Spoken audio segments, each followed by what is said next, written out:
Hi. I'm here today to deliver a message to all of you on behalf of your clothing. So here it goes. You don't love us enough. That's it. And it's true. We have all grossly underestimated how important it is to fall madly in love with the things that we wear and the clothing that we buy. In fact, this love affair that we need to have with our clothing is so incredibly important that the lives of millions of people around the world and our environment depend on the relationship that we have with our clothes. Now, we've kind of all been scared of the word materialistic. We don't want to be materialistic. But in being fearful of being materialistic, we've completely forgotten how to be material loving, truly loving the material in which our clothes are made, and especially the hands that made them. So right now, I'm going to ask all of you to participate in this. I want you to reach down, touch your t-shirt. What does it feel like? And if your t-shirt could talk, what would it be saying? Don't touch each other's t-shirt. Just yours for now. What would it be saying? I'm going to talk to you a little bit today about what our t-shirts would be saying. And a lot of what I'm going to bring up can kind of be drastic. Maybe it's a little bit jarring. But I want you to all remember that the relationship that you have with your clothes can change all of it. It can actually change the world. So every single year, 80 billion, I'm going to say that again, 80 billion new pieces of clothing are produced. And about 85% of our collective apparel end up in a landfill, just sitting there to rot. A landfill kind of like this one. The clothing industry today, I mean, the story of the production of clothes, from the cotton picker to the person who works in a factory, that entire system has reached the top of the pollution scale. The fashion industry is actually now the second largest polluting industry in the whole world. And I thought driving my car was bad, but shopping, whole different story. But I really, really believe that falling in love again with the things that we wear can change that. And I'm talking about falling in love with your t-shirt, your underwear, your jeans, your jacket, your top, that shirt that you never wear at the back of your closet, all of it. So let's start with a simple t-shirt, something that we all own. A conventional cotton t-shirt. Now to grow that cotton, it takes about 400 gallons of water for that one t-shirt. So think about how many t-shirts you own. I'm trying to think about how many t-shirts I own, and I'm feeling pretty bad right now. And this is just cotton. Let's take a pair of jeans. That's 1,800 gallons of water for a pair of jeans. Now, I remember deciding to study sustainability in university, and this decision was really easy for me. I felt like I was a tree hugger. I did my best to help the environment. I was the type of person that switched off the lights. I even printed my essays on double-sided paper, to save some trees. I drink from a reusable water bottle. I mean, I thought I was good. And I remember this one day, I was sitting in the library and I was reading a paper, an academic paper about water scarcity. And just as any good student would, as they're procrastinating, I was flipping between the paper and online shopping. Because, the paper was kind of boring, and, students, we gotta think about a couple things at the same time. We gotta multitask. So there I was, dropping things into my online basket and shopping, because they were having an end of semester sale, and I had to be on it. And what I didn't realize was that despite all the little things that I was doing, or that I thought was really helping the environment, just by shopping, I was contributing to one of the world's largest environmental issues today. This is a photo of the Aral Sea. And now the Aral Sea used to be the world's 4th largest lake. And it's practically entirely dried up. There's almost nothing left. And this is because of cotton. Cotton is one of the most unsustainable fibers in the world. I'm talking about conventional cotton, not organic cotton. And the cotton that was grown in this region took up all the water. Now, this region in Uzbekistan, that's a region where most of our cotton comes from. I'm sure most of us in this room, if you're wearing cotton, probably coming from this region right here. So there's really something to be said about water issues today and fashion. Now, farmers who are growing this cotton, they're getting paid, barely a living wage. But the worst part is that they're also succumbing to illnesses because of the pesticides that they need to use on this cotton to grow enough cotton for all of our shopping habits. So the cotton is using this pesticide. The pesticide is trickling down into the water system. The water system is bringing the pesticide all over the place. And then all of a sudden, this farmer's family and their communities are all affected by the pesticide. Now, to get all the beautiful colors that we love wearing, we also need to dye this cotton, right? So this is a factory, a dyeing factory in India, and the dye is running off into the water. And the water is permanently dyed purple. And this you can see in China, in Bangladesh, in India, all over the world. These colorful rivers and streams are popping up. And that's not a good thing. It's not meant to be pretty. It's destroying the entire ecosystem of that region. There's nothing left, nothing can grow, and people are really being affected by the water from these pesticides and this dye. So at this point, let's go back to our t-shirt.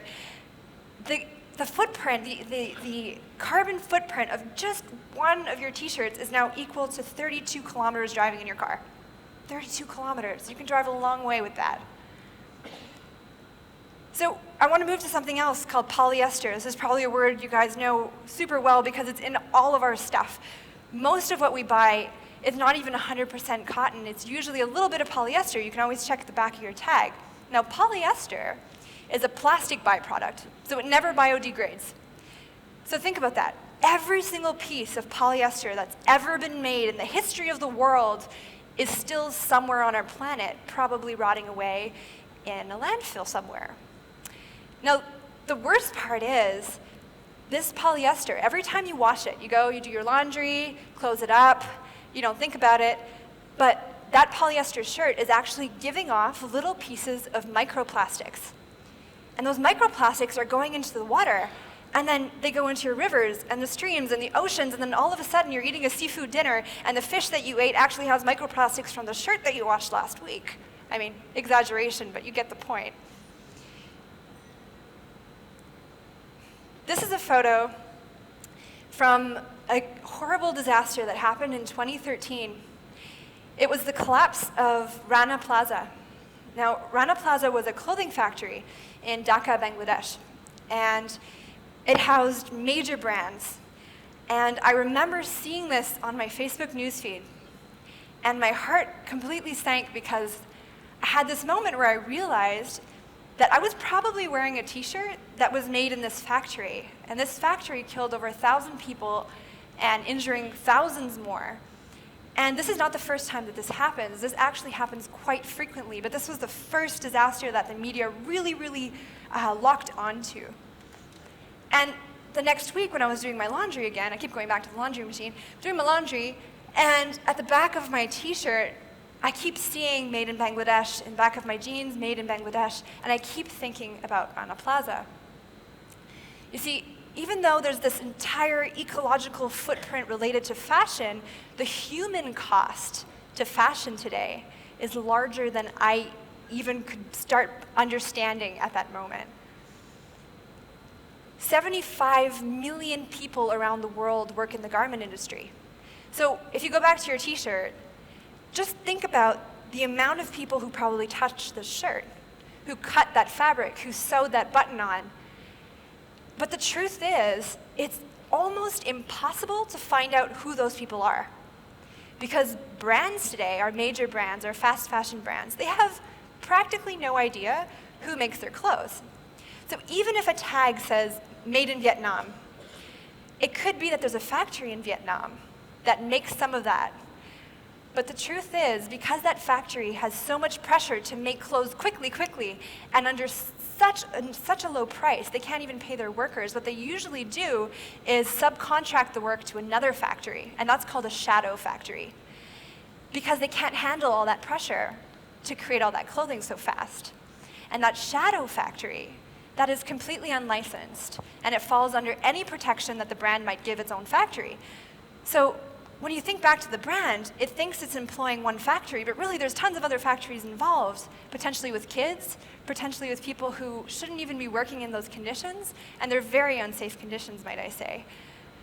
So when you think about this $3 trillion industry, I refuse to believe that there isn't a way for us to start tracking and understanding who is in that supply chain, and who are those people, who are those faces who've made my t-shirt. I mean, the second richest person in the world after Bill Gates owns one of the largest fashion groups on the planet Earth. So I don't think it's impossible. Now, if you're wondering if this whole issue is maybe off-trend or not current, I'm going to tell you right now it is. It is very much on trend. It really doesn't take much to relate current news headlines to the fashion industry. For instance, a couple weeks ago, it came out that Syrian refugee children were being hired by big brands to work in these factories. Now, if big brands are taking advantage of people who are escaping the crisis in Syria right now, then this whole problem is a lot closer than just an article on your newsfeed. This whole problem is actually hiding between a pile of clothes in your room, or my room, all of our rooms. Now, this really, really doesn't sit comfortably with me. I'm not sure if it sits comfortably with you. And I really, really think that there are so many easy things. There's such a small transition we can all make to change the whole domino of this system. And the solution is to not to just take away the production from places like Bangladesh. Some might think that, oh, we should just move that production out to places where it might be more ethical. But those jobs are helping people escape poverty, so that's not the solution. The solution really lies with governments, of course, with brands, but with consumers, and that's where we come in. We are the driving force. We are the consumers, and if we start demanding for transparency of those supply chains, if we start demanding that we want to know who made this t-shirt, brands will have no choice but to go into a changing room and put something a lot more sustainable and ethical on and come back out. So not that long ago, just a few years ago, I was your average shopaholic. I would go to the mall every week to buy something new because it was cheap, it was affordable, and who cares if I didn't really need it? It was only 10 bucks anyway. And I started realizing that my relationship with my clothes was a lot more like speed dating, because I would buy something, and 2 weeks later, it would have a tear in it, and I'd have to throw it out. When really, I was looking for a long-term relationship with my clothes. And I'm here to tell you a few ways that I want you all to start cultivating that love.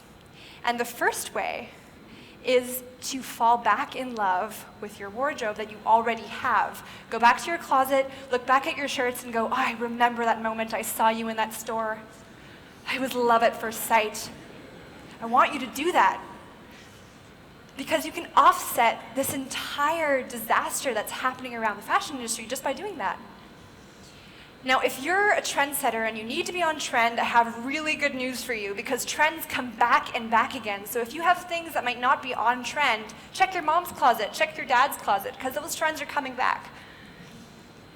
Now, fostering this love with your clothes also means taking care of your clothes. Now, love is a two-way street, guys. Your shirt is giving you comfort and style, so you have to give it the benefit of actually mending that little nick or tear. Learning how to take care of your clothes. If it says don't put it in the washing machine, make sure to get it dry cleaned, you should do it, because it'll extend the life of your clothes. I mean, these are common sense things, but it actually will save you money in the long run and actually help this entire system to start veering towards a more sustainable way of doing. So if you absolutely want to get something new, brand new to you doesn't mean completely brand new. Just because a leather jacket had a relationship with someone else doesn't mean that it's not worthy of your love. So swapping clothes, have people over, ask them to bring their clothes, swap, trade, go to secondhand clothing shops. These are great ways to find something super special that has an amazing history behind it. But if you absolutely need to find something brand new, that's okay too.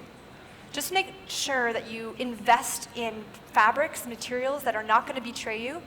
Make sure to invest in companies that are doing good, that keep sustainability and transparency at their core, because they exist and they're awesome. And even if you're buying from a brand that isn't awesome in that way, that's okay. But just make sure that when you go to that brand, right before you buy it, ask somebody, hey, where is this made? What's your policy like? What does your supply chain look like? But even if they don't know, that's okay, because the more that we ask, the more that they'll see that customers actually want to know, and that's when they're going to start putting their efforts into making that more transparent for us. At the end of the day, the love that you have for your clothes, I truly believe, can change the world for all of us in ways that we can't even start to imagine. And I want you to remember this one vow that I want you to take the next time you buy something new. It goes like this. You're going to look at your t-shirt and you're going to say, I, Laura, take you, cotton t-shirt, to be my go-to top of choice, to have and to hold through sickness and health, in trend and off trend too, absolutely, until death do us part. Thank you.